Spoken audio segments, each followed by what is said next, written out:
Hello, Kathy Lawless here, Life Story Curator, bringing you this podcast series, How Did I Get Here? A series of interviews designed for people just starting out in their careers or who might be in transition or maybe stuck, giving them access to stories of people who are either established in their career or maybe gone through a transition or a period of being stuck and how they got through it. Today I'm very excited to be interviewing Sarah Hendricks. She's the Director of Community Relations and Marketing for the Denver Union Station. Yay. Yay! What a place. Thank you so much. This is so fun. We are actually in the lower level of Union Station, so this is very exciting. Yeah, it's actually where all of our meeting space is. So it's really fun. A lot of people come into Union Station, which, as you know, is a transportation hub, and they see the grandiose beauty of the interior, but have no idea that people are downstairs having executive board meetings. So It's very cool. Well, and it's very authentic down here with the cement walls and then that vault we went past. So that's very cool. Well, let's get started getting to know you a little bit better. I always like to start with the icebreaker questions around where did you grow up, how many siblings, where are you in the birth order, and kind of how you think that influenced you. Well, I grew up in a teeny tiny town called Towanda, Pennsylvania. Never heard of it. Yes, it is. To all of my Towandians, I love you so much, but it is the middle of nowhere. Our population, I think at the time, was like 1,000 or 1,500 people in the town. So everyone knew everyone. My stepdad was the sheriff of the county. So if everyone knew everyone, everyone definitely knew me. Yeah. But yeah, it was super small. And then in terms of the birth order, so technically I'm an only child between my dad and mom. But my dad has been married 3 times now, and my mom has been married twice. So I have step siblings, and that kind of put me in the middle-ish. My eldest sister is 10 years older than I am. I have a stepbrother that's, I think he's 6 or 8 years older than I am. And then I have a younger brother that just turned 21. Oh my gosh. Wow. To be young again. And so it sounds like maybe you didn't grow up with all of these siblings at the house. So you sort of grew up as an only child, or did you grow up as a... So my parents got divorced when I was 3. So really I grew up with my younger brother most of all because it was my mom and my stepdad's child. So I was technically the eldest in that family dynamic. Mm-hmm. But then when my dad and my stepmom, and it sounds terrible, but I like to call them my bonus parents. So when my dad and my bonus mom got married, my sister was like on her way to college. My brother was just going into high school or getting out of high school. So I was the youngest there. And it's really funny because I think I was really easy on my younger brother because I had so many stories of my 2 older siblings like terrorizing me where they would lock me out of the car on family vacations, or like my brother would make me rub his feet like all the time. It was just, I was like their little, fun little go do this and go do that for me. And when you're little, you don't know that you should say no. Well, exactly. And I loved having older siblings. I mean, it was so much fun, and it's like I almost wanted to be bossed around, and I loved doing stuff for them because I liked feeling like I was a part of it.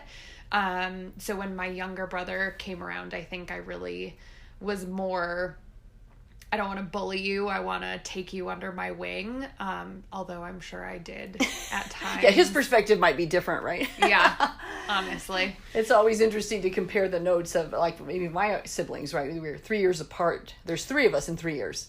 Oh, wow. And so you compare notes and you think, we had the same experience. No, we did not, right? But it's so funny, too, because now as I've gotten older, like, my older sister and my older brother, like, we're all very, very close now, whereas when I was younger, we were in an age range that really separated us quite a bit. But now, we can talk about things like mortgages and families adult and stuff. Like adult stuff. So, whereas like my little brother turning 21, I would never want to turn 21 again. That would be terrible. Don't go back, huh? Yeah, no thank you. So when you were young and growing up, did you play sports? Did you play an instrument? I was a theater nerd. Actually, I was a theater nerd, but I did everything. I was the person that wanted to be involved in everything. I played tennis from a really young age. I played basketball from a really young age, and then I danced. And then when I got into like junior high and high school, I started to try to do all of the sports. Like I did track and I played volleyball, and like then you start to weed out the things that perhaps I wasn't so good at and needed to not spend all of my time doing. But dance was really the thing that I did since I was 3 years old and went up into college doing. And I loved being on stage, and it's not the eyeballs, it's the adrenaline rush. And like, I don't know, there's something about being on stage where it just turns you into another person, and you're just like, I can do anything. I'm on stage. Look at me. Wow. Thank you for sharing that perspective. It's funny. I was in this networking meeting this morning, and one of the gentlemen mentioned that there's some book that talks about, very successful people, and almost all of them they were a performer, Toastmasters? That they were in some sort of arts, humanities, they were on stage, they were an actor, something, but it was the performance level thing that caused them to kind of maybe be a different persona, but then also be a regular person. So I'm totally misquoting him now that I think about it, but it made an impact about that performance does, kind of bring out the next level. But honestly, I've noticed it as I've gotten older is I have work Sarah and I have at home Sarah, and work Sarah is very much, and it's not that I'm a different person, it's a theater version of me, right? I know that I need to be in front of people all the time. I need to be doing presentations and networking, and it's a lot of, doing a lot of events and meeting a lot of other people and introducing yourself and not being afraid to introduce yourself when you're at an event with 300 people. And then I go home and I'm just like, I'm just going to lay here on the couch. I'm just going to be a hermit. Be my introverted self and recharge. Okay, so speaking of the different sides of Sarah, on the fun meter, on a scale of 1 to 5, where do you put yourself? 1 being that couch potato and 5 being on stage, I guess. Or maybe you could be a 10. I honestly, I'm probably at like a 6 or 7. I immediately think of my friends who I think get exhausted with me sometimes. And again, as I've gotten older, the fun side of me that might have been like at a 10 when I was in my 20s has definitely started to subside, where like now I'm at like a 6 or 7 all the time, because I just can't maintain that level of excitement and social. I'm like, how did I do all of this stuff before and have so much energy? Whereas now I think I'm still pretty high on the fun meter, but I get tired real quick. Okay. The fatigue comes in. So on a similar scale, let's talk about risk taking then, on a scale of 1 to 5. Risk taking. I think I would say in my personal life, in my professional life, I'm probably in the middle somewhere. It might be a 3, right? It's 1 to 5. Yeah. I think I'm a 3 in that when you're in marketing, you have to be creative, and sometimes you're doing events where there's no ROI attached to it because it's new and you just got to do a trial run and see if it goes well, and there's a high risk involved there. You might lose money. Nobody might show up. In my personal life, I would probably be a 4 or a 5 in terms of taking risks, because it's just, I'm trying to think of a good example of, I moved out here to Denver. Like, it was just one of these things where my brother and my best friend were saying, hey, you should move out here. This is going to be great. And my dad and I packed up my house and off I went. It wasn't like there was a period probably of like, oh, am I doing the right thing? I want to be smart about this. But essentially it was just like, okay, I'm just going to do it. Or another great example is I booked a trip to Spain. I had missed out when I was in high school with my Spanish class. I chose to go on my senior class trip to Florida instead of with my Spanish class to Spain. And it was like the biggest regret of my life. So a couple of years ago, I just booked a trip and I went by myself, had never been overseas before. You know, of course, my mom is freaking out like, oh my gosh, I'm like, it's going to be fine. I have a schedule. Here it is. I'm going to go. And it was one of those moments where I'm so glad I did it. And I'm glad I did it by myself. Yeah. Wow. Yeah. I would put that high on the risk meter to travel by yourself overseas like that. And yeah, and eat like weird foods that I wasn't prepared for. But, you know, you go and you do. And I think that's where all of your best lessons are learned, is when you do take risks. Because I always like to say, if you're comfortable, you're not growing, right? And that's true in work. It's true in your personal life. It's true just about in every aspect. So if you're becoming stagnant and you're being safe and you're being comfortable, then how are you challenging yourself? What are you doing to grow? What are you doing to learn? I knew Spanish. I had taken 6 years, but I went over there and just realized like I was so ill prepared. But you make do, and it's those situations where I think you come out a stronger, better, more experienced person because you took that risk. Yeah. And the personal pride of, I wanted to do this. I was afraid to do it. Yep. And yet I did it. And then now I'm like, what was I so afraid of, right? Once you get there, I mean, I had similar things I hadn't been international. And then when I finally went, I'm like, what was I had built it up as bigger than it was. Yeah. Sometimes we do that, right? And you just have to jump in. Well, and now that I think about it, like I've done stand-up and improv comedy. So I guess, I'm very high on the risk-taking scale. Yeah. Well, we'll have to come back to that. So let's talk a little bit about what you're doing today as the Director of Community Relations and Marketing. And then we'll get to, how did I get here? So right now, as the Director of Community Relations and Marketing for Union Station, I oversee marketing, which is self-explanatory, traditional marketing, social media, advertising, the whole nine. And then there's this cool, interesting community relations component where it is really my responsibility to, and my boss, I think, actually said it to me at one point, be the face of Union Station. So when there is a networking event, when there is a charitable organization that's hosting maybe a gala, you generally see me at those things with a Union Station pin on, walking around, because we just want to have a community presence. And we want the community to know that we are open to them as well. So the interesting thing for us is we're considered to be Denver's living room. I love that. It's such a fun, because we're so inclusive. Anyone can come here. And everyone does. I mean, you see upstairs, there'll be people having business meetings, or, they're just having fun with their friends and having beers. So there's all walks of life that are here, whether they're traveling through or actually came to Union Station with a purpose.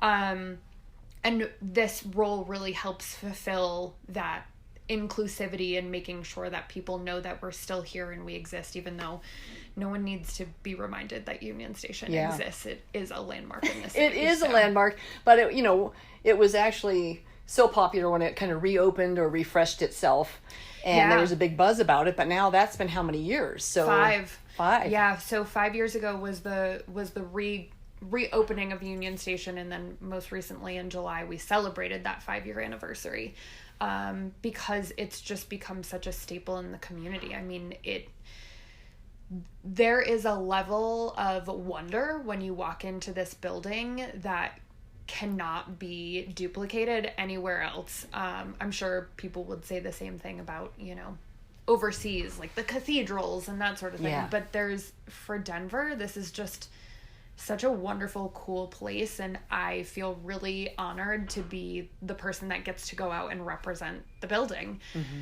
Plus, I have a team of 2 that really are amazing individuals that work super hard to make sure that if we're doing an event here, it's on brand. If we're doing something community oriented, that we are being very inclusive.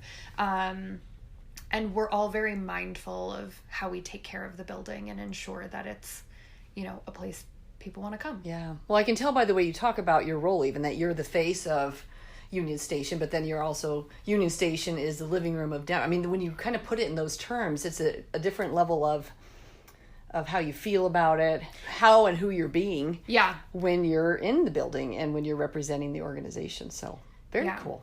Well, and easy to relate to. So, the cool part then is, well, and how did you get here?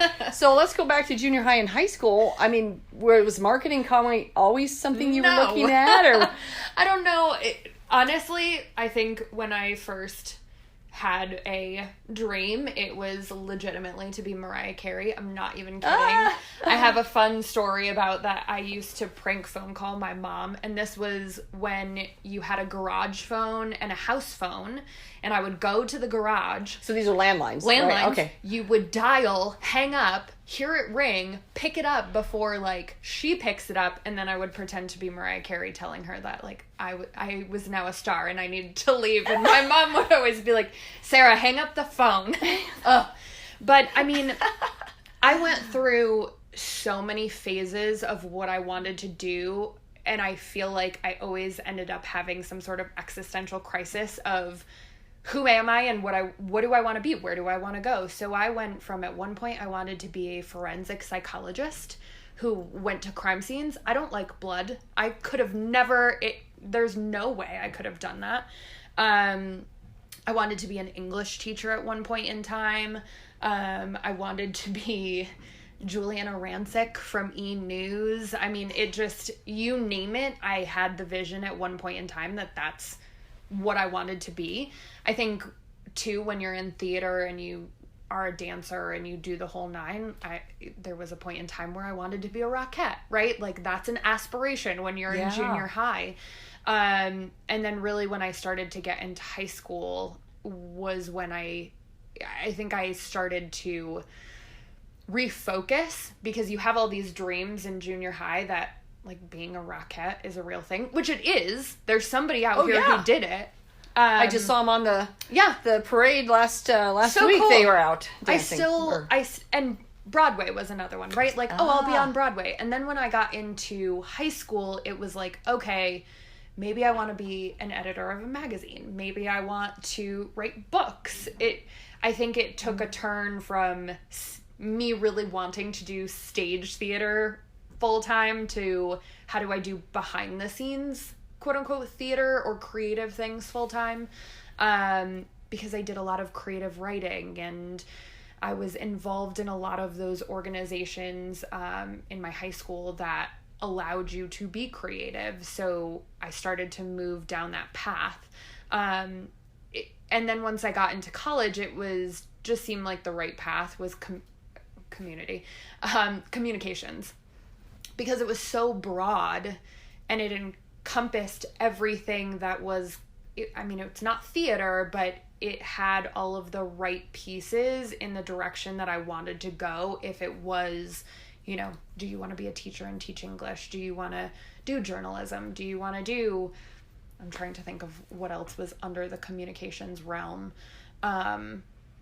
radio and name it. Yeah. It was really in there. But it took a lot for me to get over I can't dance as a full-time, I can't do theater as a full-time person. So, it's actually quite interesting. So I think I had mentioned my stepdad was the sheriff of the county that we lived in, and him and my mom were the biggest proponents of hard work. So I had a job at 15, and they said to me, when you get your driver's license, if you want to drive around, you need to afford your own car. So hard work for me has always been, it doesn't matter what I'm doing, I am very determined to do something. Yeah. So strong family value and just part of who you are. Yeah, I liked being able to accomplish my own things and create this very independent nature of, I saved up and I bought a car. And then, when I was a senior going into my freshman year of college, I worked graveyard shift at a Domino's at a convenience store because I wanted to make more money to be able to afford to do other cool things or, go to school or do this stuff. So how did you do graveyard shift? Do you not need to sleep? So it's actually, now that I look back on it, it's terrible. So our town, again, was very small. I was a server at a restaurant from around 3 in the afternoon to, I think it was about like 9 or 10 at night. I would, in a half hour, change my clothes, drive over to the convenience store, and then start a shift from like 10 to 6 o'clock in the morning or 7 o'clock in the morning. So I will have worked all night. I would go to drive home and drive through the McDonald's drive-through and get like a breakfast sandwich and drive home and sleep until 2 o'clock and then get up and do the whole thing all over again, because I just wanted to be ahead. Like, and it sounds so funny saying, because it's a job in college. Like, how can you be ahead if you've got a job in college? But, or in your summer before college, but I wanted to be able to have savings, and I wanted to know that if I was going to go to college that I maybe didn't have to work the first year, or maybe if I wanted to work the first year and go to school. I was the crazy person that needed to do a lot of things. So having extra money gave you more options and flexibility and freedom, maybe. Yeah. It also helped me stay in line. It's not like I was a crazy kid that went out partying, and when I got to college, like, I did a whole bunch of weird stuff. I liked structure and have always been a person that likes structure. I'm the one, and it's funny because I worked at a startup at one point in time, but I like wearing suits to work. I like having to look a certain way when I show up to my job, and I like coming in from 9 to 5:30. Like, those are things that help me to stay organized. I think if I had the ability to do whatever, whenever, I would probably go crazy because I just wouldn't know where to start. I mean, I'm generally a pretty organized person, so I'm sure I would figure it out, but I just love structure. And growing up having a job, or always having a job since I was 15, created that structure and that comfort for me of, I always know this is what I'm going to do with my time. Yeah. And then I got to budget other things around it, homework, friends, etc., exercise, things dance like team, that. Yeah. Wow. All of Okay. That. So you go to college for communications. That's your major? Yeah. Or was there a double major in there? So my first year of college, I went to Penn State, which was amazing. The football games were awesome. It was probably my first adult moment when I realized it wasn't the place for me. Most people say, oh my God, you went to Penn State? That's so amazing. And then when they hear I only went there for a year, they're like, oh my God, but why? It's a Big Ten school. It's so fun. And I wanted the relationships with my teachers. I didn't want to be one of 300 people in a classroom. It was that growth moment where I was like, you know what? I really want to focus on what my next step in life is going to be. And I don't think I can do it at a university that's so huge. And I think if I probably would have stayed, the class sizes get smaller, but it just was one of those moments where I was like, I don't think this is right for me. And so my dad and my bonus mom lived in Florida at the time, and I had visited them quite a bit. I love that you call them your bonus mom. It's such a better title than stepmom. I mean, I love that, my bonus mom. And there's actually, I think it's Trisha Yearwood. There's some celebrity that also uses it. So every time I hear it, I'm like, yes, so good.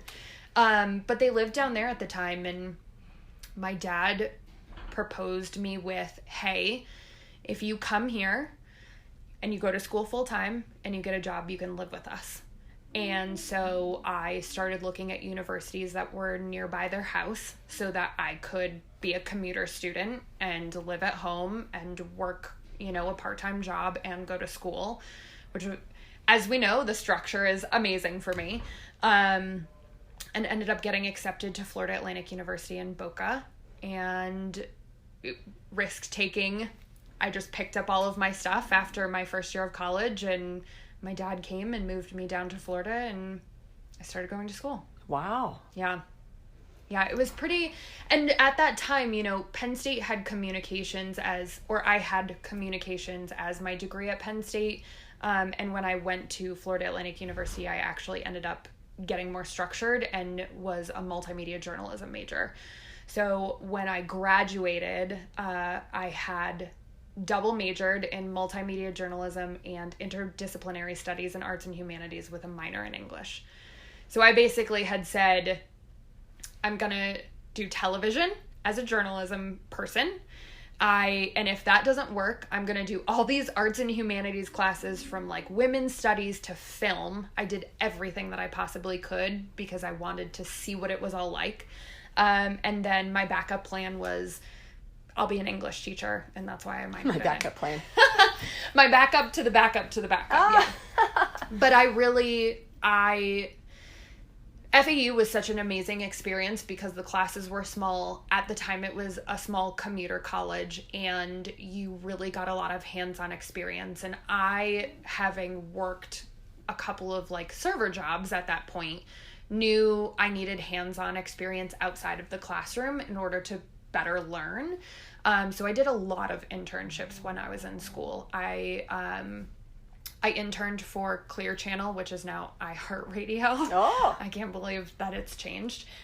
In their promotions and sales department, so I could see what it was like to do radio. Mm-hmm. I did an internship with a local television station because I wanted to know what it was like to do TV. And at that time, you needed to edit your own pieces, you needed to produce your own pieces, and you needed to anchor your own pieces. So it was this all-encompassing learning experience of what TV was turning into, because at that time it was 2008. It was the height of all the layoffs, and, they weren't sure with the internet and Facebook and all of these things what was going to happen with television and newspaper. So they started all of the layoffs, and I started to move into, okay, maybe TV isn't great for me. So at that point I did an internship in public relations because it just seemed like a good behind the scenes fit. But wow, so many internships in so many different areas. That's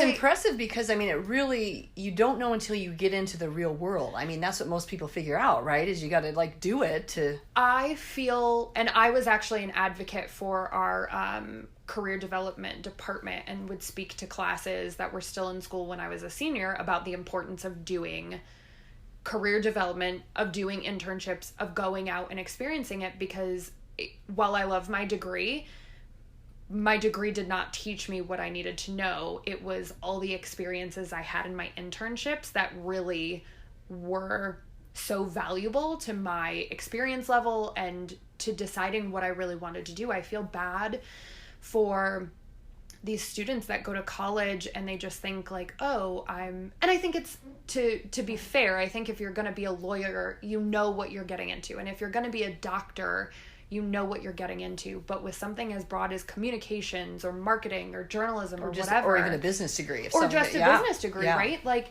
you don't know until you actually are sitting at a desk doing it. And for some of these students that go through college and don't do any internships, as somebody who hires other people, it's not that I look down on it, but...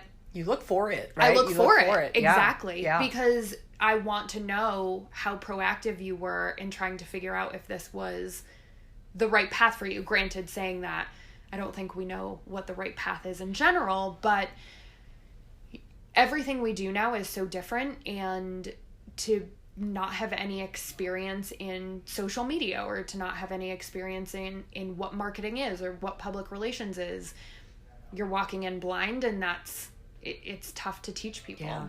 Well, and terms can be so vague. This just prompted me to think about, I was in corporate for 25 years, and I was in a service role in terms of we were providing client services in a financial services industry. So that means something very different to me than other people when they talk about being in a service role, right? Then I do some consulting. Now I'm a consultant. I'm on the other side of the fence coming in doing service delivery. And while I thought I knew what service delivery meant, and what my boss on the consulting side had a very different view. Yeah. And so, but yet I never really sat down and defined that with her. I just kind of was going my path. She kept wanting me to go a different path, and we just weren't figuring it out. But we're using the same terms, right? Yeah. And my title was, director of service delivery. And so I thought I knew what that meant. I didn't need to clarify that with her, but boy, did I need to. And so, yeah, you look at it, it's not just people starting out. Even me, that was me starting into a new realm from corporate to consulting, and it's just, you don't know. You really don't. And I think that I'm so glad I spent my time the way that I did. I was never a partier in college. I never had that like woo moment. I was too busy trying to plan my life, honestly. Well, yeah, because it's funny. I hear you leaving Penn State to go live with your dad. I mean, how many students would, oh yeah, I want to move back home so that I'm more prepared for my future versus, no, I'm going to just live it up, or this is what I'm enjoying at this time. Well, and you know what? There's a little bit of a personal backstory there. After my parents were divorced, I grew up with my mom. I went and visited my dad. We lived close by and shared time. But once he moved to Florida, the benefit of me moving to Florida was I got to further develop my relationship with my dad. Okay. So That's I have a very tight-knit relationship with him and my bonus mom now and our family because I got to spend time with them as an adult versus the kid of me where you're splitting time and you don't understand what divorce is and you're like trying to be... Well, and you have to be independent and you have to be breaking away and all of that. You were purposefully wanting to be with them. So that's very different. Wow, very cool. Okay, so talk about what those first jobs were. How you got to where you are now. I mean, the job you have now seems so cool. Yeah. So, I know that, listeners would be like, how do you get jobs like that, Yeah, so really, and keeping in mind that with that multimedia journalism degree, I really was convinced that I was going to be like on E-News. And when I did that first internship with the local TV station, it was really like a wake-up call that that's not the way that industry works. So again, a great reason to go out and do internships because, if you're in journalism, you might end up in Missouri or Kentucky or, somewhere you don't want to be for the first 3 years as you're building your portfolio. And then you might get to move into a Little Rock or a Dallas or some of these other bigger segments. And then maybe after that, you would move into a New York and a Miami and an LA. Yeah. And I didn't have the patience. So when you're in the internship then, you're probably so excited when you start out, right? Oh my God, yeah. Take us through. I mean, I'm guessing that by the time you leave, you're almost devastated, right? Because you had this dream, you're now in it, and you're thinking this is going to be so cool. And then, does it just little signs that start to happen, and then you're kind of like, oh, well, that's not quite. I mean, kind of give us a sense of how that felt. It perfect example. I tried to get a mentor at every job every internship I was at. I really searched for somebody who would help me understand the industry, understand what was involved, and then bring me under their wing, right? That's what you want, is like, help me. Yeah. And most people are willing to do that, right? Most people are. And I did have a friend of mine, a gentleman who at that TV station did take me under his wing and would let me come in on weekends and run the teleprompter. My shining moment was I ran the teleprompter during the 2008 elections. Oh, so very cool. Yeah, it was a cool experience, but when you don't know what to expect and you're just like, oh, I want to be a journalism major and I want to write news stories, but you don't understand the structure of it and you don't understand how intensive editing is. Like, he would walk me through step by step of how to create a package. And as we were doing it, I was like, I just want to be on air. I don't want to have to do editing. I don't want to have to produce. I don't necessarily even want to write it. I just want to do anchor work. And I'll never forget, and this is a terrible story, but it's, I think, great for today. He asked me one day what I wanted to do, and I was like, I want to be on E-News. That's my goal. That's the dream. And he said, I'm telling you now, you will not get anywhere in this business if you don't get a boob job. And it was... that blunt. Yep, that blunt. And we were friendly, but it was that moment that you're talking about where I was like, well, shit, this is not going to be the way that this is going to go. I'm not going to end up being able to...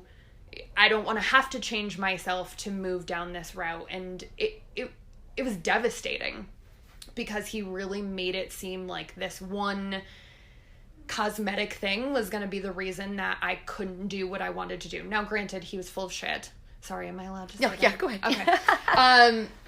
And he was so wrong, but I was so young and I wanted it so bad that the minute he said that, I was like, well, I know I can't have that now.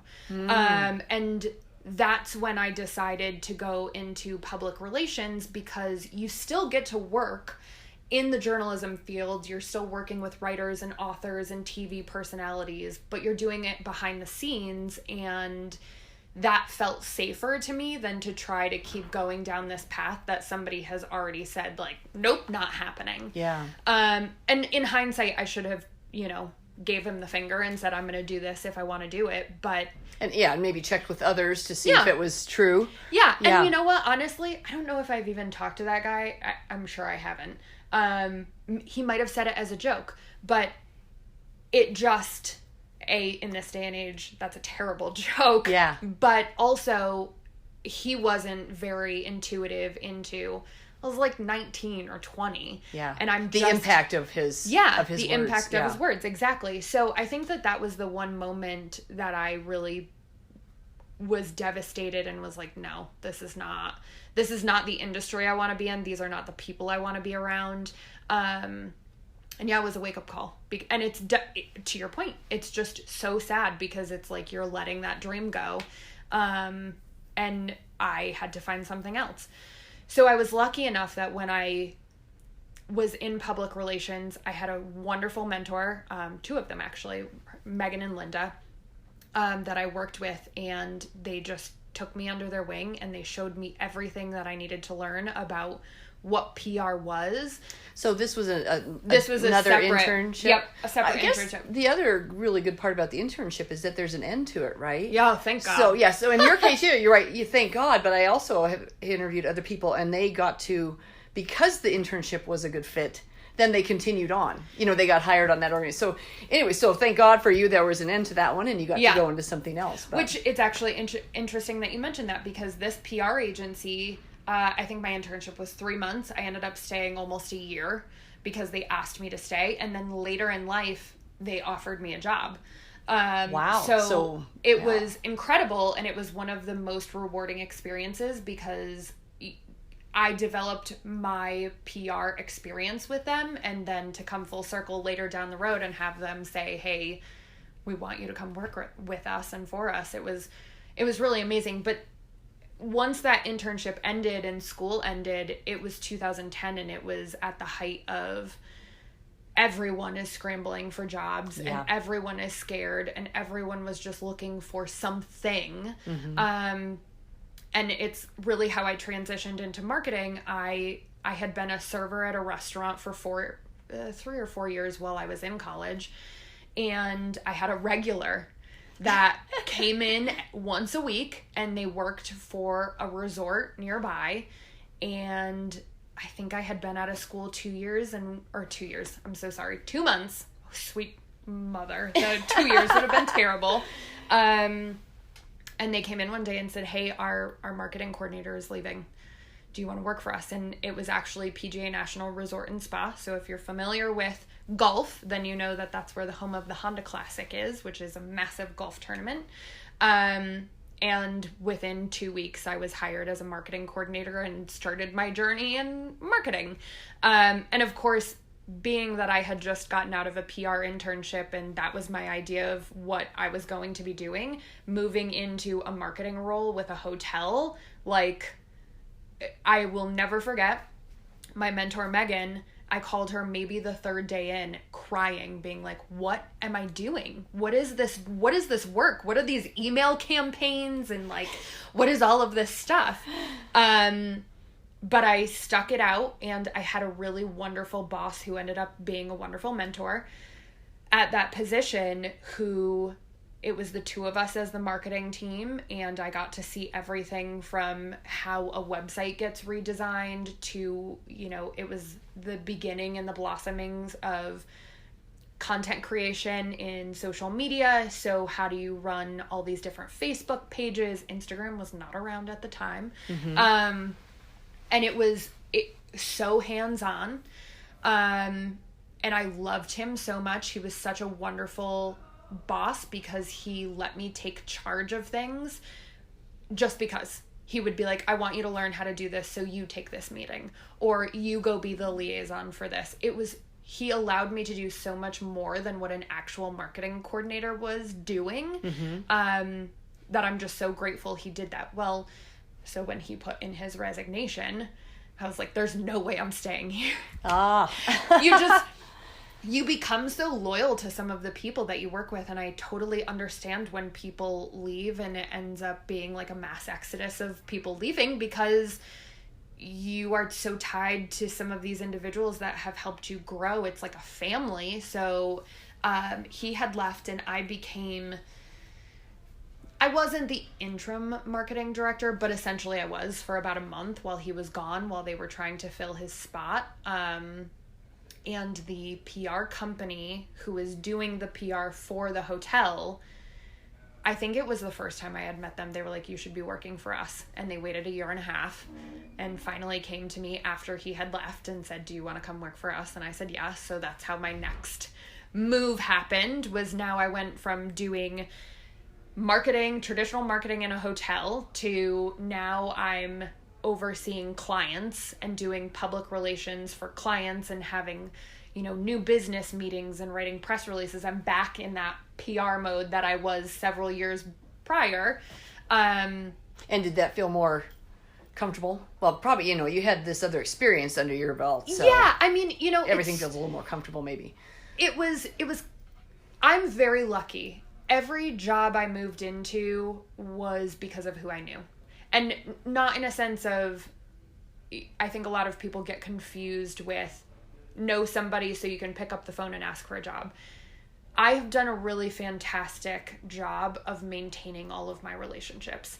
They are important to me. I write thank you notes. I like snail mail style thank you notes. I keep records of all of the people I've been in contact with because I'm so appreciative of everything that everyone has ever done for me, good or bad, that I never want to burn bridges. And because I was so involved in my relationships, I really got lucky in that, this PR agency loved working with me. So of course they wanted to take me into their agency and start doing, hotel work and retail work with them. So it really has been, it's no surprise that my current job is so networking based and so relationship based, because it's the most significant thing I've done and the biggest thing I've paid attention to. Yes, I've read the books. I know how to market. I know how to send email campaigns, but it takes a particular type of person to really be engaged in your relationships from a professional standpoint. Yeah. Well, and that's not something that's usually taught. Yeah. It's something that I think you either experience or you see maybe a boss do it well, or maybe you see someone not do it so well and a missed opportunity, and then you're like, I would have done that different. And then you start doing it different, and then it pays off, and you're like, this is who I am. This is what I'm about. And I also that kind of attribute it to my parents. Like, I always called people Mr. and Mrs. I knew manners, and if it wasn't for them teaching me such great manners, I don't think I would have had that mindset going into some of my jobs. And I don't think I would have been so appreciative for some of the things. And a great example. Which, by the way, people want to mentor people who are appreciative and eager to learn and who approach them. I'm serious. If someone asks, or you get assigned a mentor. I mean, I was in a corporate role and we had these mentoring programs, right? And some people, I just need to sign up because my boss told me I needed this as a development area. No, you want the ones who are calling you going, hey, I saw how I really like your style when I see you in meetings. Would you be willing to mentor me, kind of thing? And it's a big, scary thing to ask someone. It is, but if you have the passion, the fear goes away. And the curiosity and the genuine, I really want to learn from you, it's really becomes easy peasy. And I think we probably make it harder than we need to, because we're all worried that they're going to say no. It's scary, I, in this PR agency that I worked for right after PGA National, they allowed me to be the celebrity wrangler for International Polo Club, which is in Wellington, Florida. And if you're familiar with polo, it's like everybody's riding a horse and they're hitting the whole thing. You're the celebrity wrangler. So that's a great title. So anyone who doesn't know what PR, public relations, a celebrity wrangler would be somebody who, if you're seeing the award ceremonies, they're the people that are like moving the celebrities through the red carpet to wherever they need to go next. Okay. And in this instance, I was specifically looking to book celebrities to come to our events, yes, and pay them a very hefty fee, to show up and be there and have fun and drink champagne. Because you get the social media splash, you get the whole thing. Oh, this is cool now. You want to come see the polo. So at the time, I was emailing and calling managers for some of these huge celebrities, trying to get them to come to our event. I would say probably 100 different managers or entertainment companies that I ended up reaching out to. It was crazy. Like, people who are Heidi Klum's people are emailing me back being like, thanks but no thanks, and in my head I'm like, oh my god, it's Heidi Klum's people, this is amazing. They responded to me. But the biggest thing that I did was I wrote all of those people thank you notes. Even if they said no, I sent them mailed thank you notes saying, I appreciate you responding to me. I hope to work with you in the future. Because if anything, I knew maybe down the road, if I needed to go back and make a phone call, or if I wanted to book them for something else, I didn't need to do that, but it was almost like that's the right thing to do to maintain that relationship. Yeah. And I got really... How short the relationship was even, right? Yeah. But yeah, you were protective of it to say, you know what, I valued the fact that you got back to me. It helped make everything easier, because then some of those people would come back to me and say, hey, I got your thank you note. I have this other thing. Are you interested in doing X, Y, and Z? So it's all interwoven. Your relationships and your reputation follow you through your entire career. And it's important that you pay attention to it and, give it some TLC, because burning bridges, especially in like the hospitality industry or in the PR industry, burning bridges is a scary thing, because you could end up never working in the industry ever again. Because the industries end up being kind of small in a way. But then also they're so big. So, okay. So then how did you end up in Colorado? I mean, now this sounds like you've got these great jobs down in Florida. Yeah. And so fast forward, first job, hotel. Then I went to a PR agency. Then I went back to a hotel. Then I went back to a PR agency. And then I moved to be the director of marketing for a food delivery startup in South Florida. And I was there for 3 years. And it is the biggest learning experience of my entire career.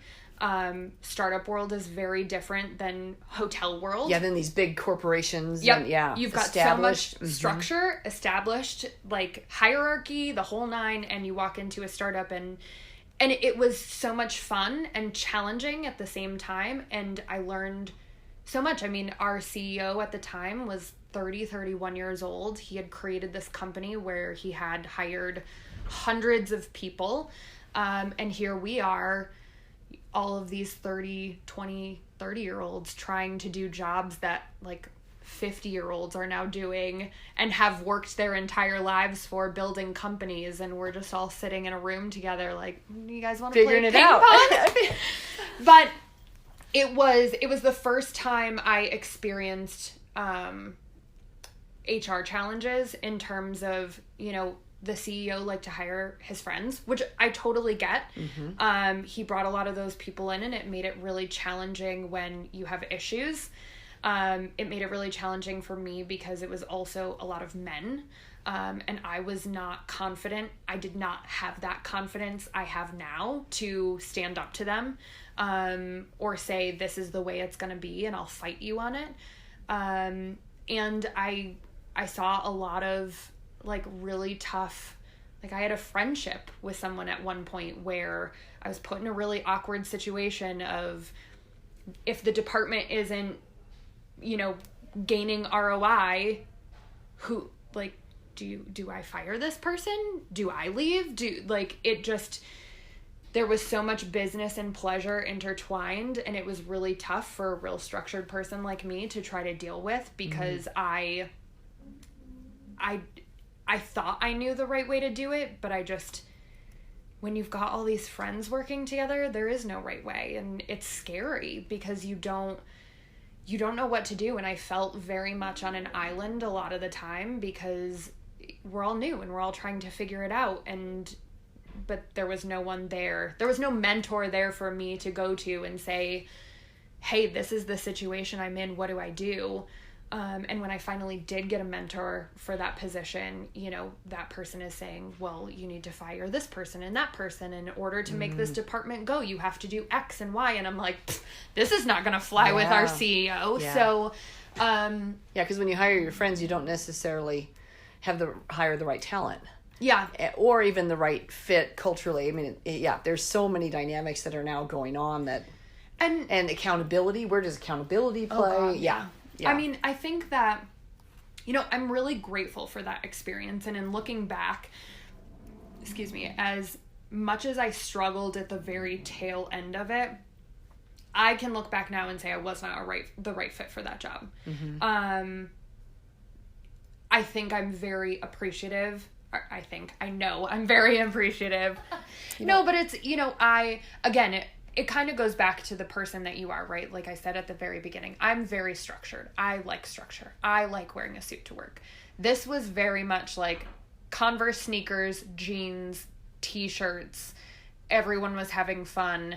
Everyone left work early. Everyone drank together, and I was always kind of the black sheep because I had come from that corporate structure. I think... Yeah, you're so high on the fun meter. Yeah. But yeah, I am so high on the fun meter, but you did say there was a work Sarah and then yeah. personal Sarah. And I've always had that distinction of...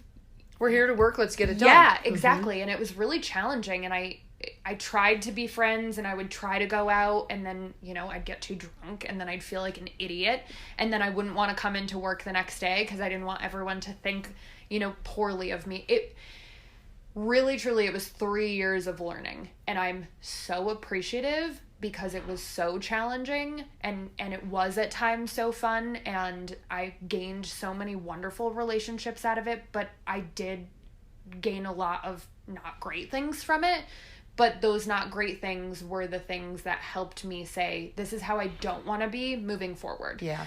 So what made you stick it out? I mean, because, a lot of people might say, after a year, it's not a fit. Or did you feel like, this should be a fit because it's supposed to be fun and this should be the right environment and it's a startup? And what made you stick it out? I think, that's a great question. I think it's all of those things, right? Like when you start at a startup, you might have had some financial, like, hey, if you stay for 10 years, you're going to get a big payout. Yeah. The financial, the attractiveness of the big payout. Yeah. But there's also it's a startup and this is what every millennial wants. Why do I not find it fun? Mm-hmm. Then it would be, well, if I'm having such a hard time, maybe this is the challenge I'm supposed to learn how to overcome. And if I keep sticking it out, I will learn this grand lesson. And I think that's really what it was instead of saying, Sarah, okay, you're just not the right fit. Because at the time I was interviewing, I think I had been there I was there for 3 years. So it was probably at the tail end of those 3 years. I started looking for other jobs because in my heart and in my brain, I knew it wasn't the right fit. But I wanted to have this like backup plan of how to get out, but I still was ingrained in this, like, oh, this is a challenge and I need to figure it out. Because then you feel like, well, did I fail, right? Exactly. And we don't want to fail. No. And I'll never forget, when I ended up leaving, it took probably a couple of weeks for me to get through oh my God, I'm a failure. This is terrible. I said I was going to come to this company and do all of these amazing things, and I felt like I did nothing. I walked away. I had pissed people off. I had made friends. I had made enemies. There were so many emotions. And then after those first couple of weeks of being gone, I was like, it just wasn't the right fit. and I have to be accepting of the fact. And people around me, all of my friends, my mentors, they all saw it. They knew it was going to happen eventually. But I just turned a blind eye and wanted it to be like this fairy tale of, I helped this startup grow and be amazing, but that's just, it's not me. And if I sit down and I'm honest, you know, and I always have this internal struggle because I haven't spoken to the CEO of that company in a year since I left, because at this point I just want to be like, thank you. Like, thank you for knowing that I wasn't the right fit and letting us, you know, part ways, because I would have never done it myself. It's like a bad breakup, right? Like, you stay with somebody because you're like, but it feels comfortable and it feels good and I'm supposed to love this person because I've been with them for 3 years and, you know, we've done all of these amazing things together. And when you just look back, I'm just like, okay, yeah, this was not for me. That's okay. Somebody else probably got in there and was like, this is for me. Yeah. But now, you know, here I am in a place where I'm working for the biggest landmark in Denver. The company, Sage Hospitality, who is one of the most renowned hospitality companies, not just in Denver, but nationwide. And I have that structure back. And seeing the two side by side now, it's just, I know what I want now. And I know what fits me right. And I think that's one of the biggest challenges for all of us. Any industry, any place, any location, we all just want things to work exactly how we see them in our brains.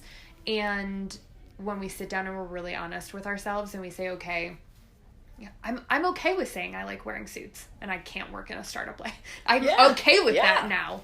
But it took me a long time to figure out that that was a thing that I could be okay with because of that failure. You know, you just don't want it to be, you don't want to feel like you failed, but it wasn't. It was a growth point for me of saying, okay, I didn't fail. I figured out how to move forward in the best way that's most suited for me. Yeah.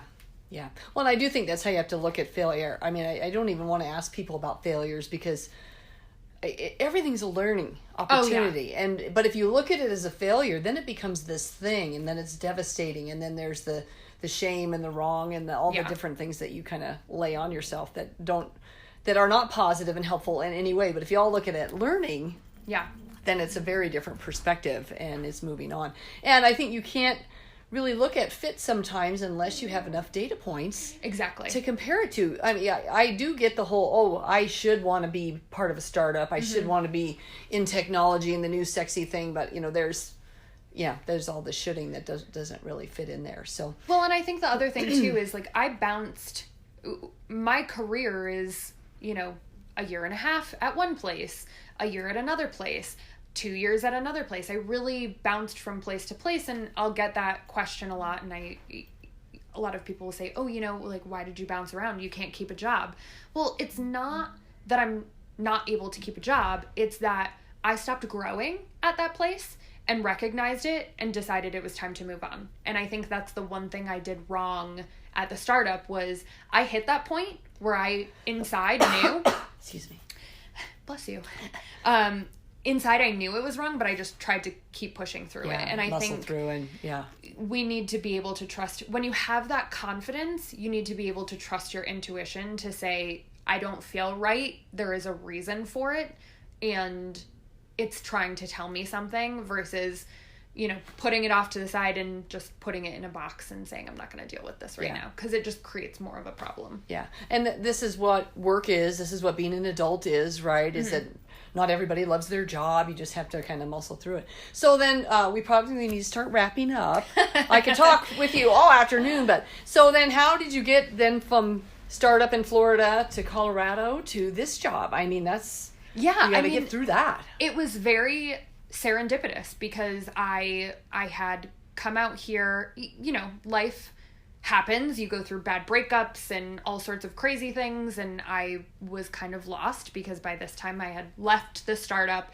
I didn't know what I wanted to do. I had made probably 6,000 different vision boards and, you know, trying to like work through what do I want to do next. And I came out here and I saw my brother and my best friend Katie, and you know, they were like, you would really like it out here. I think it would be a good fit for you because, right, like South Florida is crazy. South Florida is a rat race and it's a keeping up with the Joneses. And I was kind of like over the whole thing. And they might have said, and we know what's best for you right now because you don't know what's best for you, yes, right?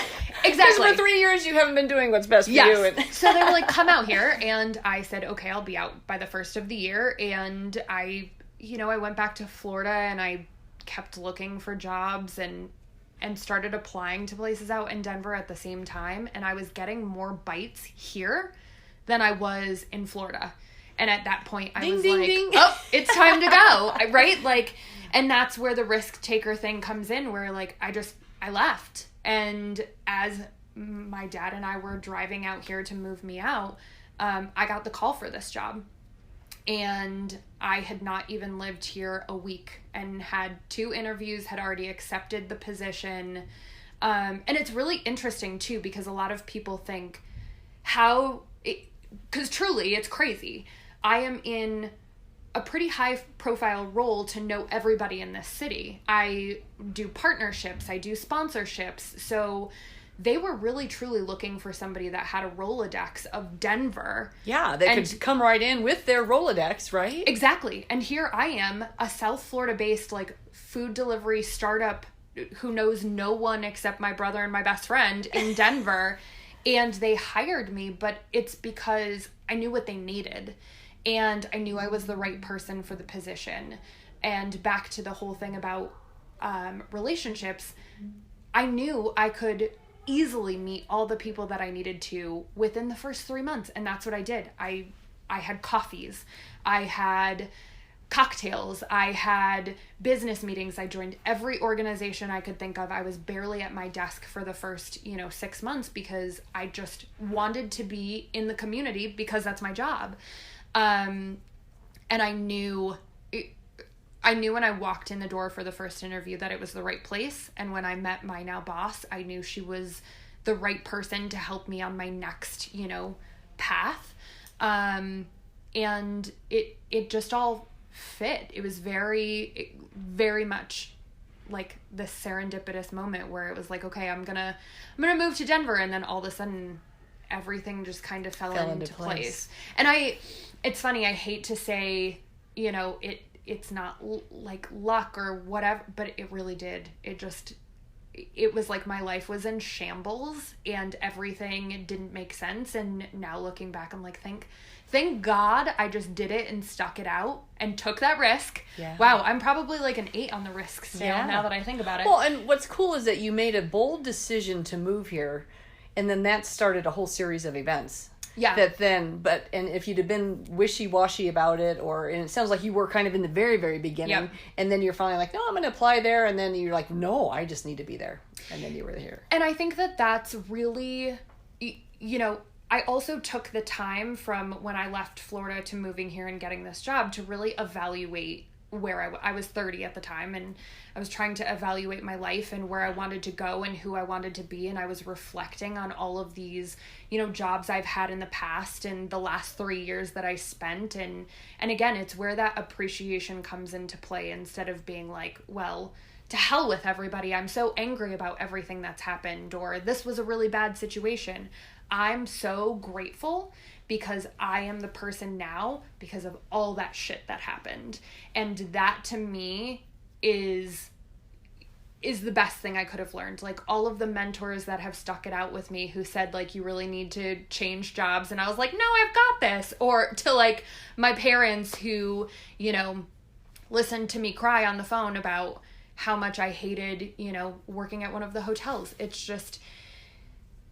It's so incredible when you look back and you're able to reflect and say, I'm here because of all of this, and thank God I have the support system, and thank God I had all the people that listened to me, and thank God I have all the people now, like my best friend Katie, her and her husband, like I always say, they saved my life, because had they not been like, you really need to move here, I would have gone back to Florida and tried to make it work in a Yeah, place again, that I stick didn't want it to out. be. Yeah. Stick it out like you were at the start of, Yep. right? That I've moved here. This is where my home is, etc. Yeah.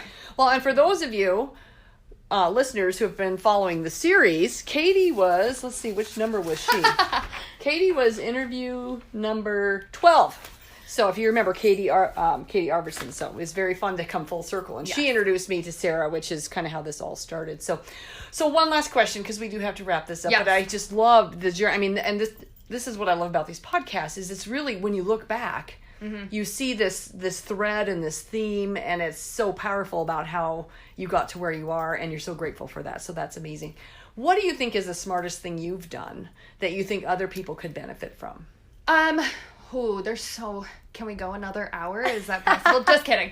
No, I think the smartest thing that I have done is you get your hands dirty, do the internships, take the chances to go out if you're in college, do career development, find some place that you think might be a company that you want to work for, and actually go and spend time with them, because you really don't know until you try.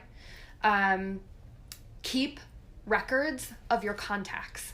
I think a lot of people nowadays, it's much easier with Facebook and that sort of thing, but at the time... LinkedIn. And LinkedIn and all of that stuff. There's so many tools. But I have an Excel spreadsheet of how I met the person, what their contact information is. You know, I basically keep a diary of contacts because it's not necessarily for favors.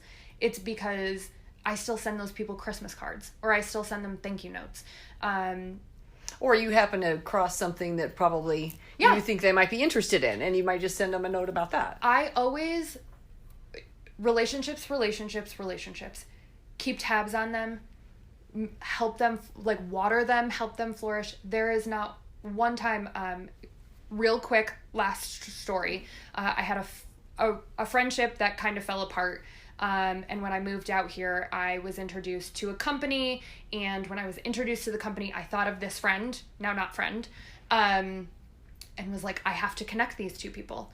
And I sent the email. I felt really weird doing it because we were angry at each other and we hadn't spoken in a while, but I still want the best for her. And I still want her to have the connections because she deserves that. I mean, what happened.